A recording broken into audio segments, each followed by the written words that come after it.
Eh bien, je suis avec Hervé Vincent. Bonjour Hervé. Alors, le nom de ta société, c'est camilab.co et tu fais du développement, euh, entre autres, hein, essentiellement. Et je suis un avid lecteur de ta newsletter que je trouve vraiment génial. Et l'autre jour, je tombe en arrêt sur un article. Alors, tu vas nous raconter cette anecdote, hein, sur un article d'une erreur de jeunesse, pour te citer, où tu avais essayé de simplifier une organisation, une architecture informatique, et j'ai trouvé ça très intéressant. Et je te laisse raconter cette anecdote et on va en profiter ensuite pour élargir le spectre autour de l'architecture d'entreprise et du futur de l'informatique. Ok, merci Yann. Merci pour ce retour. C'est vrai que je prends beaucoup de plaisir à écrire ces articles dans la newsletter. Et l'article auquel tu fais référence, en effet, je raconte un peu une erreur de débutant, qui était un peu la mienne d'ailleurs, que j'ai faite il y a un petit bout de temps, juste à la sortie de l'école d'ingénieur, où on m'avait confié une mission, une sorte de défi technique, où il fallait optimiser un nombre de serveurs pour en réduire le nombre. À l'époque, les serveurs coûtaient assez cher. Et donc, il fallait trouver un moyen d'organiser le logiciel distribué sur ces serveurs d'une autre façon pour pouvoir en réduire le nombre de 20%. Quand on est jeune ingé, forcément, c'est un défi technique passionnant dans lequel on s'investit pleinement et au final, on trouve des moyens voilà, pour optimiser la répartition du code et on arrive, voilà, j'arrive en effet à réduire ce nombre de serveurs. Et quelques années plus tard, je passe de l'autre côté de la barrière, c'est-à-dire que je deviens utilisateur ou exploitant de ce système. Et là, je réalise à quel point j'avais fait une erreur parce que en optimisant le nombre, j'avais complexifié la répartition du code. Le code était entremêlé, un vrai plat de spaghetti entre les différents serveurs, et il devenait impossible d'arrêter l'un des serveurs sans que ça plante tout le reste parce qu'on n'avait pas isolé les fonctionnalités distribuées sur chacun des serveurs. Et pire que ça, j'avais grandement nui à l'évolutivité du système parce que du coup, le code était distribué uniquement dans une logique d'optimisation du matériel qui au passage ne valait plus rien. Donc, l'argent que j'avais fait gagner Ouais. à l'époque, le ROI était plus du tout au rendez-vous. Par contre, voilà, j'avais un peu plombé le système en le rendant peu maintenable et peu évolutif. Et je trouve que ça, c'est un bon exemple qui montre l'intention ou l'intérêt qu'il faut porter à l'architecture de son code Ouais, dans la création d'un SaaS ou d'un ouais. système numérique quel qu'il soit dès le début. Et de son évolution, parce que je suppose que au fil du temps, VMware est passé par là. On a simplifié comment dire, l'installation des serveurs. On les a mis à distance, on les a mis dans le cloud. On a fait en sorte que finalement, c'était plus si important que ça, qu'on en ait 10 ou qu'on en ait 15 ou qu'on en ait 20. Et que finalement, quand on imagine porter un plat de spaghettis comme ça sur le cloud computing, ça doit pas être joyeux. Oui, oui, le nombre de serveurs, c'est plus un sujet. Les ressources matérielles, enfin la loi de Moore fait que les ressources matérielles, voilà, sont désormais abondantes et à bon prix. En revanche, ce qui coûte très cher, c'est des logiciels qui sont figés dans la colle, auxquels plus personne ne veut toucher, de peur que ça tombe en panne. Donc finalement, l'enjeu, à mon avis aujourd'hui, il est sur porter une attention particulière à l'architecture logicielle, la Ouais. façon dont le code est organisé et comment on s'y prend pour que on puisse facilement le faire évoluer sans Hein, hein. ne rien craindre, sans craindre Ouais. que ça provoque des défaillances par ailleurs Ouais. ou d'affecter des fonctions qui marchaient avant et qui marchent plus. Mhm. Avant de repartir sur l'IT, ton exemple me fait réfléchir parce que moi j'ai beaucoup travaillé dans l'organisation et notamment dans l'organisation autour des systèmes d'information. Et il y a un truc qui m'a souvent frappé, c'est il y a toujours des gens qui viennent te voir et qui disent il faut casser les silos et il faut simplifier l'organisation. Et souvent, ce sont les gens qui réussissent le plus mal parce qu'en fait, quand il y a une organisation qui est assez complexe, euh, la pire des choses, c'est d'essayer de la casser pour essayer de changer les choses à l'intérieur de cette organisation où il y a des gens qui sont, comment dire, qui ont trouvé leur zone de confort les uns par rapport aux autres et qui ont déterminé leur petit territoire. Et c'est beaucoup plus facile d'essayer de faire travailler les gens ensemble sans toucher à l'organisation. Alors, faire casser le silo, simplifier, souvent, c'est complexifier en fait. Ça revient un peu à tes histoires de serveurs. Ouais, il y a un peu de ça, en effet, mais je pense que il y a plein d'organisations qui sont complexes et c'est pas vraiment ça le souci. Le problème, c'est les organisations qui sont floues. Les Mhm. organisations auxquelles plus personne n'y comprend rien. Et donc, ce flou, ces concepts mal définis, ces frontières mal dessinées, Mhm. ces abus de vocabulaire où tout le monde utilise le même mot pour désigner des choses qui sont différentes, c'est cette complexité-là, qu'on appelle souvent la complexité accidentelle, qu'on va retrouver dans son code si on n'y Ouais. prend pas garde. Voilà. Donc, c'est ce point-là, et à mon avis, c'est là la plus-value du développeur, c'est de rendre un peu explicite ce qui ne l'est pas. Après, que l'orga soit complexe, ok, on sait faire hein, des Ouais. logiciels qui traitent la complexité. Ce qu'il faut éviter, c'est que les flottements, les imprécisions de Ouais. Ouais. vocabulaire, les concepts mal définis se retrouvent dans le code. Et c'est ça qui va le rendre Ouais. spaghettisable et immaintenable sur le long terme. Moi, ce que j'ai remarqué, bon, c'est peut-être mon côté pervers, hein, ayant fait beaucoup d'organisations, notamment un de mes premiers jobs, ça a été d'unifier les tarifs chez Unisys. Alors, c'était trop drôle parce que Unisys, c'était la fusion entre Sperry Univac et Burux.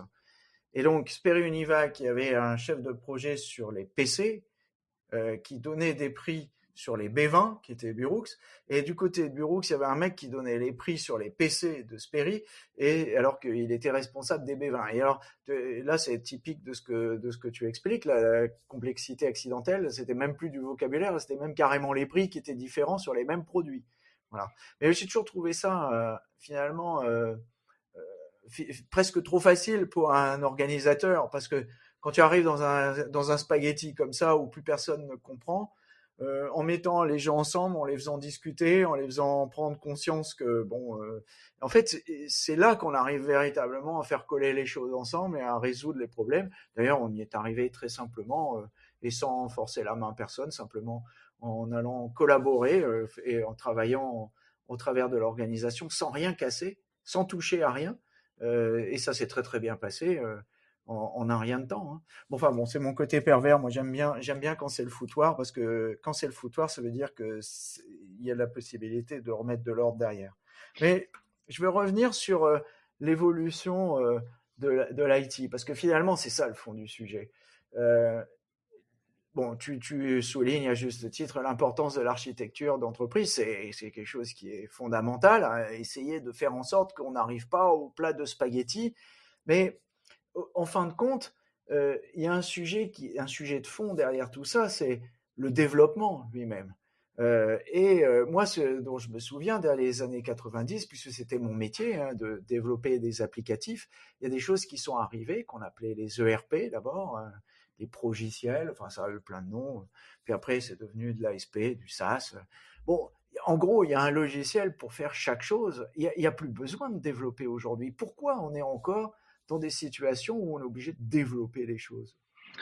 Ouais, tu as raison. On pourrait se dire que finalement, le développeur est un métier en voie d'extinction. Et moi, quand je discute avec les entreprises, je constate exactement l'inverse. C'est qu'elles n'ont jamais eu autant besoin de développeurs. Globalement, je vois trois cas qui justifient l'appel à un développeur. Le premier cas, ce sont les entreprises qui n'ont rien. Et elles se débattent avec des milliers de fichiers Excel, voilà, qui supportent leur IT. Et à la fin, bah, elles sont au bout de ce qu'elles peuvent faire avec Excel, où plus personne n'arrive à utiliser ça parce que c'est trop gros, on peut pas les éditer à plusieurs, etc. C'est le premier cas. Le deuxième cas, c'est les entreprises qui ont fait le choix d'un SaaS, un énorme truc, un ERP qui fait tout. Et le problème, c'est qu'il fait tout et 99% des fonctions que l'outil propose sont pas utiles à l'entreprise. Et finalement, elles se Mhm. retrouvent noyées et les utilisateurs, ils font face à un logiciel extrêmement complexe à utiliser juste pour 1% des fonctionnalités dont ils ont besoin. Et en Ouais. plus, c'est cher parce que c'est des tarifications par utilisateur, etc. Ça grimpe vite quand l'organisation commence à prendre de l'ampleur.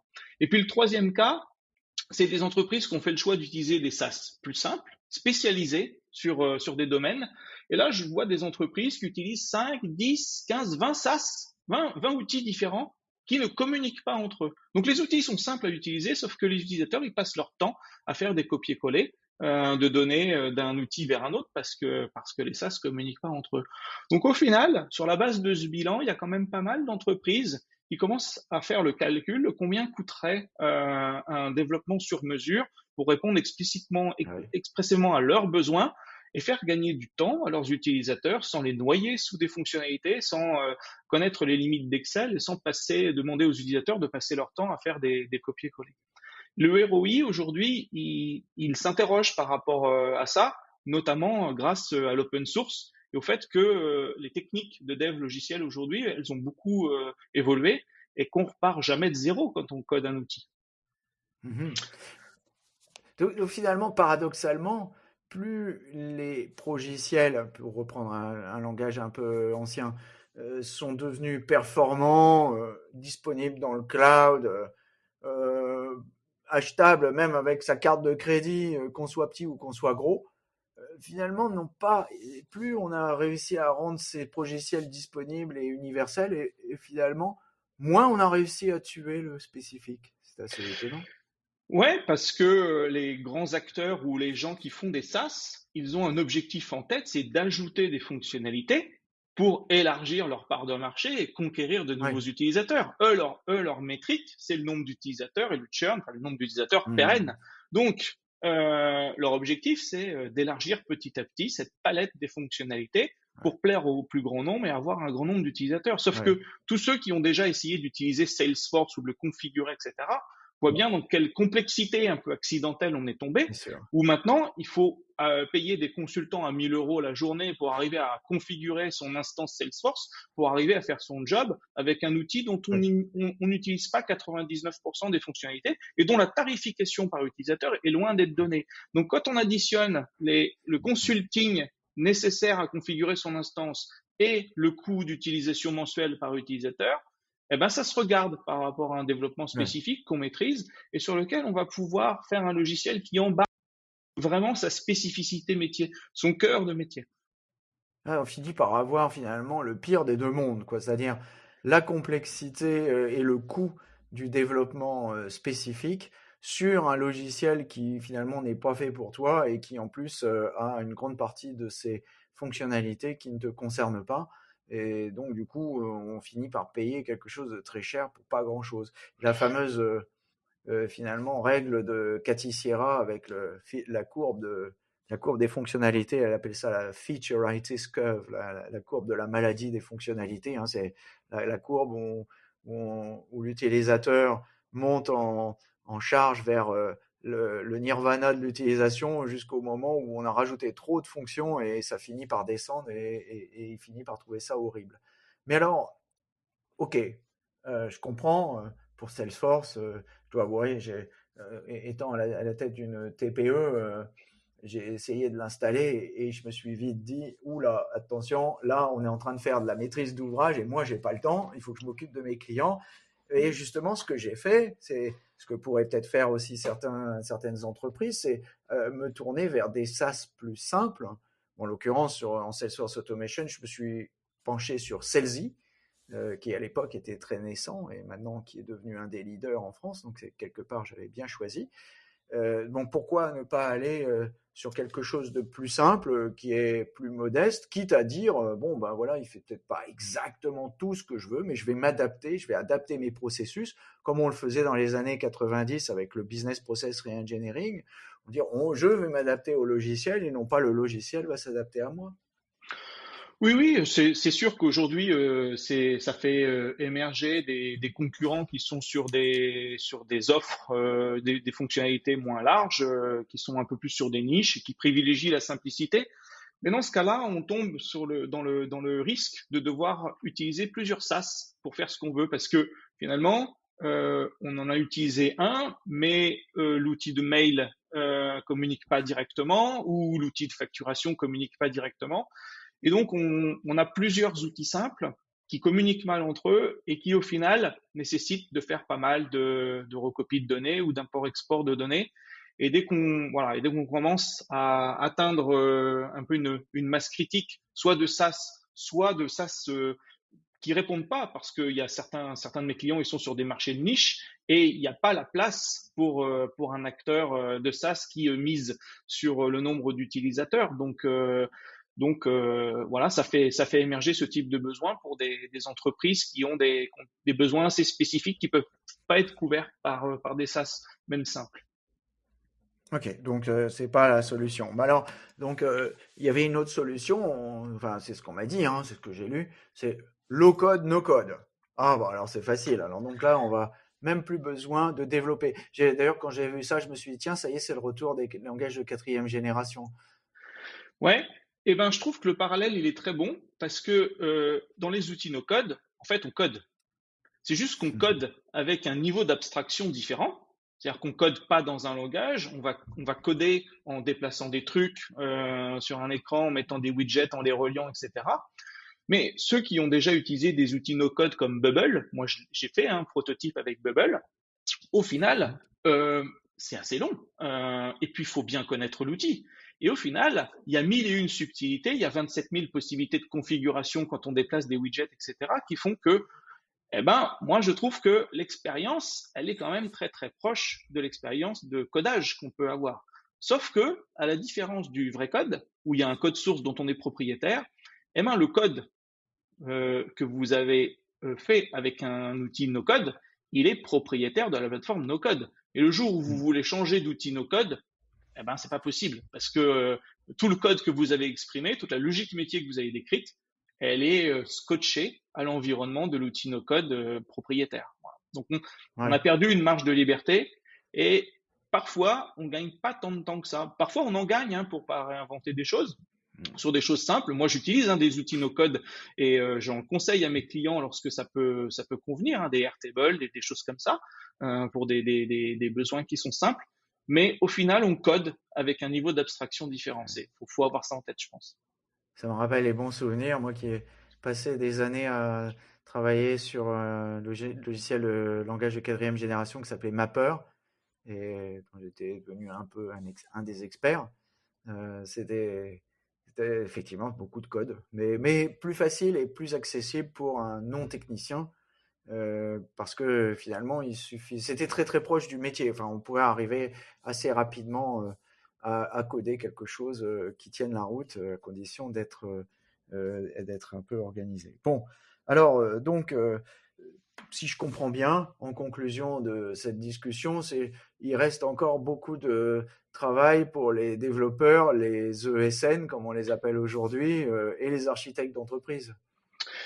Oui, par contre, ça va être un travail d'une nature un peu différente, je pense. Je crois que les développeurs, ils vont devoir un peu réaffirmer leurs compétences sur l'analyse business, comprendre le métier du client, ce qu'on met dans l'hexagone, ce qui est vraiment spécifique, et qu'ils doivent aussi développer leur connaissance des outils open source que l'on va pouvoir connecter autour de ce cœur spécifique pour arriver finalement à bénéficier du meilleur des deux mondes, réutiliser le générique et Ouais, développer le spécifique en aidant le client à expliciter, à rendre ouais, explicite son organisation. Donc, il y a ce travail-là d'architecture, de travailler avec le client pour lui faire expliciter son organisation, travailler de façon agile pour qu'il puisse changer d'avis souvent grâce à une architecture bien conçue. Voilà, je pense que ça va au-delà de connaître la syntaxe d'un langage, ouais. les mille et un opérateurs d'un langage. Je pense que les développeurs maintenant devront avoir davantage d'implication dans cette partie D'accord. conseil, dans cette partie amont, dans cette partie design Mhm. d'une feature et prendre voilà embrasser davantage le cycle de vie de développement d'une feature en allant aussi beaucoup sur l'amont, la compréhension du besoin et l'architecture. Alors, j'entends ce que tu dis, c'est intéressant parce que finalement, quelque part, il y a trois métiers qui se chevauchent un peu. Il y a le business analyst, celui qu'on appelait avant l'assistant en maîtrise d'ouvrage, enfin bon, qui lui, je dirais, fait la définition de besoin. À la fois, il est en amont, puis il est aussi en aval parce qu'il doit aussi faire le déploiement et la formation. Il y a l'architecte d'entreprise qui lui fait plutôt de l'organisation système. Qui est un petit peu plus technique. Et puis après, il y a le développeur. Et là, j'ai entendu des histoires différentes. Il y en a qui disent justement que grâce au low-code, no-code, c'est l'utilisateur, donc c'est plutôt côté maîtrise d'ouvrage où on va descendre vers la technique. Et puis, de l'autre côté, j'entends dire, notamment c'est mes amis du cloud qui me disent ça parce qu'ils font de la migration cloud et ils nous disent exactement ce que tu dis. Le développeur va devoir monter dans la chaîne de valeur et c'est lui qui va faire en fait l'architecture d'entreprise. Et là, j'ai l'impression il y a un disconnect, il y a deux mouvements qui sont pas vraiment en phase. Et puis sur le terrain aujourd'hui, on a clairement trois populations qui se parlent un peu, mais qui sont pas toujours d'accord entre eux. Oui, bon après quand elles sont pas d'accord, ça fait du débat et ça permet aussi de donner naissance à des bonnes solutions, à des bonnes idées. Mais le découpage en trois parties un peu séparées tel que tu le décris, je crois que c'est un modèle qui a un peu vieilli. C'est un peu le Mhm. modèle du cycle en V, voilà, où Oui. on y va étape par étape. Je pense qu'on est passé à autre chose Mhm. maintenant et qu'un développeur, clairement, il doit agir sur ces trois champs. Je pense que s'il connaît pas le métier, s'il connaît pas bien le métier de son client, il va faire du mauvais code. Je pense que s'il n'a pas réfléchi à l'architecture, il va faire du mauvais code. Et inversement, je pense qu'un business analyst qui n'a pas déjà un peu une idée de la façon dont c'est codable, il va pas pouvoir définir clairement les concepts dans l'optique qu'il se retrouve à la fin dans le code source de l'application. Donc je pense que la frontière entre ces trois parties, elle va s'effacer. Et je pense que c'est vraiment ce métier, ce qu'on a de développeur full stack. C'est souvent on dit le full stack, c'est celui qui est capable de faire du front et du back. Pour moi, c'est pas ça Ouais. la bonne définition. Le Mhm. full stack, c'est celui qui est Ouais. capable de partir Du besoin de client. l'analyse business, Ouais, voilà, bien qui est sûr. capable de Ouais. définir une bonne architecture qui va permettre d'évoluer Mhm. facilement et qui va permettre de faire de le coder et qui va surtout être capable d'itérer sur ces trois choses-là de façon Absolument. rapide, quoi.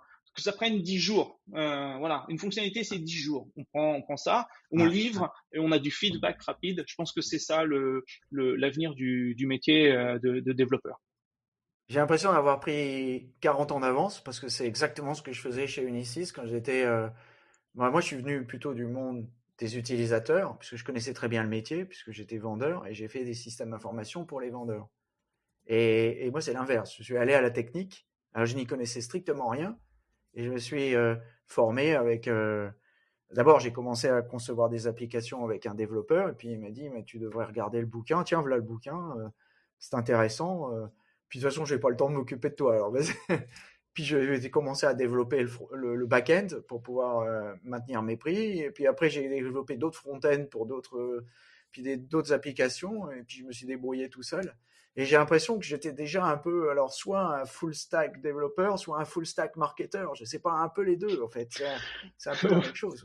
Ouais, c'est un peu la même idée. Ce que tu décris là, ça a amené ce qu'on appelle un peu du shadow IT dans les Oui, entreprises, où les gens ont tout sûr. fait eux-mêmes, et à la fin, on se retrouve avec un peu le salon de Oui, l'informatique, avec toutes les technologies possibles, oui, et oui, un truc qui du coup est difficile à gérer par le oui, staff IT bien de sûr. l'entreprise. Je pense que ce qui a changé par rapport à ça, c'est justement qu'on a industrialisé cette façon de faire en décrivant un peu des standards de développement, des méthodes agiles, Ouais, des standards d'architecture qui font que on arrive à concilier ces développements au plus proche des besoins utilisateurs sans que ça conduise à un truc innommable, à un tas bien sûr. d'applications différentes. Donc, je pense que c'est ça qui a beaucoup évolué. Ouais. Voilà, de tirer le code par les besoins exprimés par le Mhm. terrain, Ouais, mais en respectant des standards d'architecture ouais, bien sûr. et des standards techniques aussi qui Tout à fait. permettent au final de garder Ouais. un code IT qui est cohérent, qui est global et qui est facile à maintenir. Ouais, bien sûr. Ça, on est complètement en phase. D'ailleurs, c'est comme ça qu'on travaillait, puisqu'on était en symbiose avec l'informatique. Enfin, pour ceux qui arrivaient à se parler, parce que c'était pas le cas de tout le monde. Mais et on montait même à l'époque des consortiums. On appelait ça un consortium. On allait chercher les développeurs en Angleterre dans l'IT, et puis on montait un consortium avec des maîtrises d'ouvrage. Bon, en l'occurrence, c'était nous qui gérions. Enfin, c'était. Mais l'écosystème du L4G Mapper était construit comme ça, parce que l'application avait été même développée par Santa Fe Railways, enfin pour Santa Fe Railways, qui gérait ces comment dire, ces wagons directement dans le système. Et tu avais donc beaucoup dans le transport, parce que Sperry Univac était très très développé dans le transport. Et notamment, tu avais 2 utilisateurs qui géraient le stock des pièces détachées d'Iberia, qui avaient développé tout le système de gestion de pièces détachées des avions d'Iberia sur Mapper, hein. Et bon, Ouais, forcément, si tu fais pas ce genre de choses sans avoir une qualité logicielle qui tienne la route. oui, oui, et puis tu as raison. Au final, aujourd'hui, les frameworks qui sont les plus populaires sont ceux qui ont été créés à l'initiative d'un besoin métier. Aujourd'hui, on a Ouais. React parce qu'à un moment, Facebook en a eu besoin. Aujourd'hui, on a le cloud AWS parce qu'à un moment, Amazon en avait besoin pour son site de e-commerce. Aujourd'hui, on a Azure parce qu'à un moment, Microsoft en a eu besoin pour héberger ces nouveaux produits. Donc, de toute façon, les outils qu'on a aujourd'hui, les frameworks qu'on a aujourd'hui, ils ont toujours pris naissance dans l'expression d'un besoin à un moment qui a fait que ils étaient parfaitement adaptés à celui qu'on avait besoin et ça a trouvé des déclinaisons très utiles pour tous les autres, hein. C'est aussi ça la force de l'open source, hein. C'est ce mouvement-là qui est permis par l'open source. Ah, merci Hervé pour cette discussion passionnante sur l'avenir de l'informatique. Et bonne chance et longue vie à camilla.co. Merci Yann, à bientôt. Hop, je vais